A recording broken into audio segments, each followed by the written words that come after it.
Hi friends, welcome back. Court కచేరీ ఈ series నిన్న సోనీ లివ్లోకి అయితే స్ట్రీమింగ్ వచ్చింది. తెలుగు ఆడియోలో కూడా ఉంది. డబ్బింగ్ అయితే చాలా బాగా చేశారు. వెబ్ సిరీస్ అంటేనే ఈ మధ్య కొంచెం దూరం పెడుతున్నా, ఎందుకంటే టైం అయితే కుదరట్లేదు. బట్ దీని రన్ టైం 2 hours 45 minutes ఉంది. జస్ట్ 5 episodes మాత్రమే ఉన్నాయి. ఒక మూవీకి ఉన్న రన్ టైం ఉండడంతో ఎటువంటి అంచనా లేకుండానే స్టార్ట్ చేశా. ఇది TVF నుండి వచ్చింది. ఇంతకుముందు గుల్లక్ పంచాయతీ వెబ్ సిరీస్లను తీసిన మేకర్స్ కాబట్టి ఏదో మ్యాటర్ ఉంటుందని అనుకున్నా. రియల్లీ చూశాక నాకైతే నచ్చింది guys. Typical legal court room drama, Bommarillu movie చూసిన ఫీలింగ్. ఇది ఒక normal simple typical court room drama, situational కామెడీతో, మంచి ఎమోషన్స్తో, మంచి డైలాగ్స్తో, మంచి పర్ఫార్మెన్సెస్తో అలా ముందుకెళ్ళిపోయింది. హీరోకి తెలుగు డబ్బింగ్ కూడా బాగా సెట్ అయింది. నేనైతే సాటిస్ఫైడ్. ఈ సిరీస్తో ప్రాబ్లం ఏంటంటే ఈ సిరీస్ సేమ్ బొమ్మరిల్లు సినిమాలానే ఉంటుంది. జస్ట్ ఆ కోర్ట్ రూమ్ కాన్సెప్ట్ అనేది తీసుకున్నారు. బట్ అది కూడా ఎక్కువే ఉండదు. కొంచెం కామెడీ టచ్ ఇచ్చారు. కోర్టులో కన్నా బయట సీన్స్ ఎక్కువ ఉన్నాయి. ఏదో కేసులు, లాయర్లు వాదించడం, కోర్టులో వాదోపవాదాలు అలాంటి టైప్ ఆఫ్ సిరీస్ అయితే కాదు. అలాంటి టైప్ ఆఫ్ సిరీస్ అనుకొని మీరు చూస్తే మాత్రం డిసప్పాయింట్ అవుతారు. ఎందుకంటే జస్ట్ ఆ కాన్సెప్ట్ మాత్రమే తీసుకున్నారు. బట్ ఒక బొమ్మరిల్లు సినిమాని ఒక లవ్ లేకుండా ఓన్లీ తండ్రి కొడుకు రిలేషన్, హీరో తండ్రి ఒక పెద్ద లాయర్. సో తండ్రి తన కొడుకు తనలాగే పెద్ద లాయర్ కావాలనుకుంటాడు. బట్ హీరోకి అయితే తను హోటల్ మేనేజ్మెంట్ చేసి ఫారెన్ పోయి హోటల్లో మేనేజర్ అవ్వాలని అనుకుంటాడు. తండ్రి మాట కొట్టలేక తనకిష్టం లేకపోయినా సరే లాయర్ అయితే ఎలా ఉంటుంది అనేదే కాన్సెప్ట్.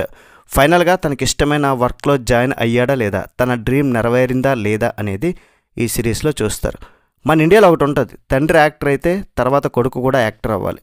తండ్రి డాక్టర్ అయితే కొడుకు కూడా డాక్టర్ కావాలి. కానీ కొడుక్కి ఏం కావాలో వాడేం చేయాలనుకుంటాడో ఎవ్వరూ అడగరు. ఇదే పాయింట్ని బాగా డీల్ చేశారు.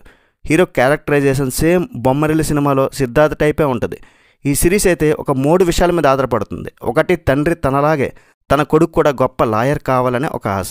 కొడుకు తన సొంతగా రైజ్ అవ్వాలి, తనకిష్టమైన పని చేయాలి అనే ఒక డ్రీమ్. ఇంకొక విడాకుల కేసుని ఈ కోర్ట్ రూమ్ డ్రామాకే తీసుకొస్తారు.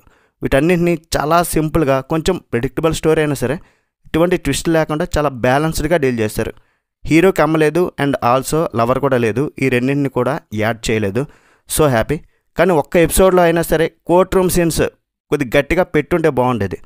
తండ్రి క్యారెక్టర్లో పవన్ మల్హోత్రా, అడ్వకేట్ హరీష్ మాథుర్ క్యారెక్టర్లో చాలా గంభీరంగా యాక్ట్ చేశారు. అండ్ కొడుకు క్యారెక్టర్లో ఆశీష్ వర్మ నిజంగా బ్యూటిఫుల్ పర్ఫార్మెన్స్ ఇచ్చారు. అతని ఇన్నర్ ఫీలింగ్స్, కొంచెం ఎమోషన్, అన్ని రకాలుగా చాలా బాగా ఆ క్యారెక్టర్లో జీవించారు భయ్య. మిగతా సపోర్టింగ్ రోల్స్ కూడా బాగా ఎంచుకున్నారు. అన్షుల్ టక్కర్ బ్యాక్గ్రౌండ్ స్కోర్ చాలా బాగుంది. కామెడీ సీన్స్లో కానీ, ఎమోషనల్ సీన్స్లో కానీ ఆ సీన్స్కి తగ్గ బ్యాక్గ్రౌండ్ స్కోర్ అయితే పడింది. సినిమాటోగ్రఫర్ అనిరుద్ పటాకర్ నిజంగా బ్యూటిఫుల్గా చూపించారు. సిరీస్ అంతా కూడా ప్రొడక్షన్ వాల్యూస్ చాలా బాగున్నాయి. అక్షయ్ ఆనంద్ కోహ్లీ అండ్ అనురాగ్ కోహ్లీ రాసిన మాటలు, ఆ ఫన్నీ డైలాగ్స్ చాలా వరకు బాగున్నాయి. ఫైనల్గా కోర్ట్ కచేరీ అనేది తండ్రి కొడుకుల మధ్య ఒక అన్యూజువల్ బాండ్కి కొంచెం కోర్ట్ రూమ్ డ్రామా యాడ్ చేసి, కొంచెం ఫన్నీ వేలో మంచి స్టోరీ, మంచి స్క్రీన్ ప్లే యాడ్ చేసి, లీడ్ యాక్టర్స్ నుండి స్ట్రాంగ్ పర్ఫార్మెన్స్ రాబడుతూ మంచి ఎంటర్టైనింగ్గానే తీశారు. కొన్ని ఫ్లాస్ అయితే ఉన్నాయి, ఒకసారి అయితే డెఫినెట్లీ చూడొచ్చు.